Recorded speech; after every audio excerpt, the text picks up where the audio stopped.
반갑습니다. 팔재연구소 방송 묵계 이상원입니다. 오늘 방송에서는 뇌진탕 초기 증상을 뜸과 지압만으로 단 몇 해 만에 후유증 없이 말끔하게 치료한 사례를 소개해 드리겠습니다. 올 초에 대구 초등학교 선생님들을 대상으로 팔체질과 학생 상담을 주제로 특수분야 직무연수를 운영한 바가 있습니다. 그때 제 강의를 수강하신 사입대 중후반의 여자 선생님으로부터 연락이 왔습니다. 머리가 터질 듯이 아픈데 사혈부항을 하면 되겠냐고 물어보셨습니다. 그럼 부항을 붙이기 위해 머리카락을 일부 잘라야 하는데 어렵지 않겠느냐고 말씀을 드렸더니 그럼 사혈침으로 머리 여기저기를 찔러서 피를 내면 도움이 되겠느냐고 재차 질문을 하시더군요. 갑자기 왜 그러시냐고 하니까 암벽 등산을 하다가 낙상을 했다는 것입니다. 상태가 많이 좋지 않을 것 같아서 일단 연구소로 한번 오시라고 했습니다. 다음날 바로 오셨는데 표정이 말이 아니었습니다. 서 있기도 힘들어했고 눈에도 생기가 전혀 느껴지지 않았습니다. 마침 상담 중이어서 소파에 기대어 잠시 누워있으라고 말씀을 드렸습니다. 상담이 끝난 후에 어찌된 영문인지 물어보니 겪은 일을 힘들게 설명해 주시더군요. 팀원들과 암벽 등산을 하다가 그만 자일이 뽑히면서 아파트 천정 대략 한 1.5배 정도 높이에서 바로 밑으로 추락했다고 합니다. 그런데 문제는 그 바위에 머리부터 떨어졌다고 하는데 일반적으로는 그 정도 높이에서 머리부터 떨어지면 대부분 99% 즉사입니다. 그런데 뼈가 부러진 곳이 하나도 없이 단지 머리가 깊이 찢어진 정도로 그쳤다고 하니 거의 기적에 가까운 거죠. 분명히 사실이라고 저한테 말씀하셨지만 너무나 사실은 이거는 너무 기적 같은 일이라서 아직도 저는 솔직히 믿기지 않습니다. 추락 직후에 의식이 희미해져 가는 가운데서도 아이들을 위해서라도 이렇게 죽으면 절대 안 된다는 생각밖에 들지 않았다고 합니다. 하지만 결국 정신을 잃고 병원으로 후송됐는데 하늘이 도왔는지 병원 정밀 검사에서도 이 뇌출혈은 발견되지 않았다고 합니다. 하지만 어지럼증과 함께 두중감이라 하죠. 머리 무거움입니다. 머리 무거움이 너무 심해서 쇳덩어리를 달아놓은 것처럼 머리가 계속 아래로 처져 들고 있기가 너무 힘들다고 했습니다. 그리고 힘이 없고 졸려서 하루 종일 잠만 계속 자고 있다고 하고요. 자, 병원에 이 뇌진탕 증상을 호소했지만 특별한 방법이 없다는 말만 들었다는데 불현듯 갑자기 제 생각이 나서 연락을 했다는 것이죠. 일단 뇌의 문제니 이쪽으로 통하는 모든 경락을 뚫어주고자 했습니다. 다만 몸에 직접 찌르는 이 채침은 불법 의료행위라서 수의침으로 수지기맥, 수지경락에 자침을 했습니다. 하지만 효과가 좀 약하더군요.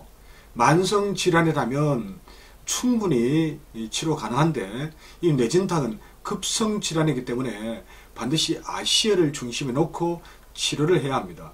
그래서 어쩔 수 없이 머리에 있는 백회를 찾아서 이것을 10회 연속 뜸을 강하게 떴습니다. 참고로 뜸도 불법 의료시술이 아니라고 대법원에서 판결을 내린 바가 있습니다. 뜸을 한 후에 느낌이 어떠냐고 물어봤더니 머리의 여러 뇌진탕 증상이 90%는 사라졌다고 합니다.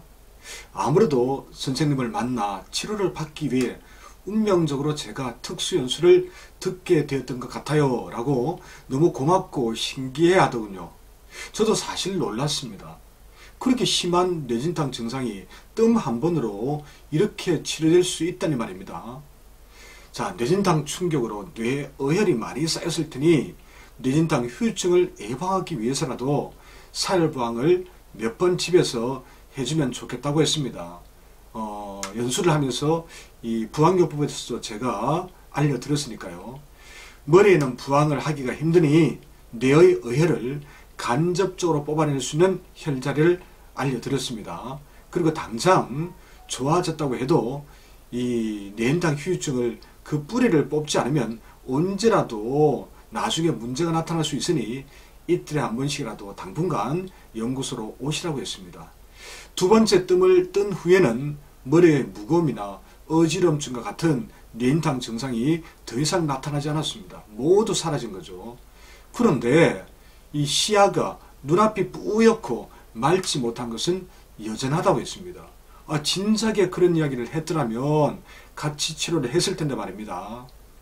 그래서 이를 해소시켜 드리기 위해서 진료대에 잠시 눕게 한 후에 머리의 특정 부위를 5분 정도 가볍게 마사지를 해드렸습니다.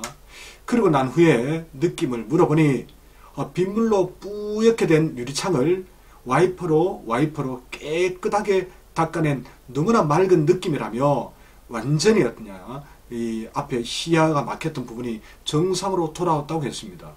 이후에도 혹시나 모를 뇌인탕 후유증이 걱정이 되어 몇 번 더 치료를 해드렸습니다. 더 이상 불편함은 말씀하지 않으셨고요. 팔체질과 육기를 고려한 삼침법, 각종 대체의학, 그리고 뜸법까지 각종 건강요법과 치료법은 각각 나름대로 장점이 있습니다. 배워두시면 뇌인탕 치료처럼 나와 내 가족이 갑자기 아팠을 때 매우 요긴하게 활용할 수 있습니다. 참고로 팔체질 의학 강의는 8월과 9월에 서울과 부산에서 열립니다. 대체학 강좌는 9월 말에 서울에서, 침법 강좌는 10월과 11월에 서울과 대구에서 진행할 예정입니다. 뜸법에 대해서도 희망하시는 분들이 있으면 계획을 한번 잡아보겠습니다.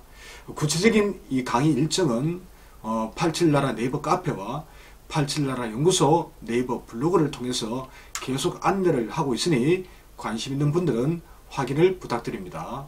정리하겠습니다. 오늘 뇌진탕 증상과 치료를 중심으로 방송을 했습니다. 앞으로도 건강에 관한 각종 정보와 획기적인 치료 경험을 계속 소개해 드리도록 하겠습니다. 지금까지 87연구소 방송 묵계 이상우였습니다. 다음 방송에서 다시 뵙겠습니다. 고맙습니다.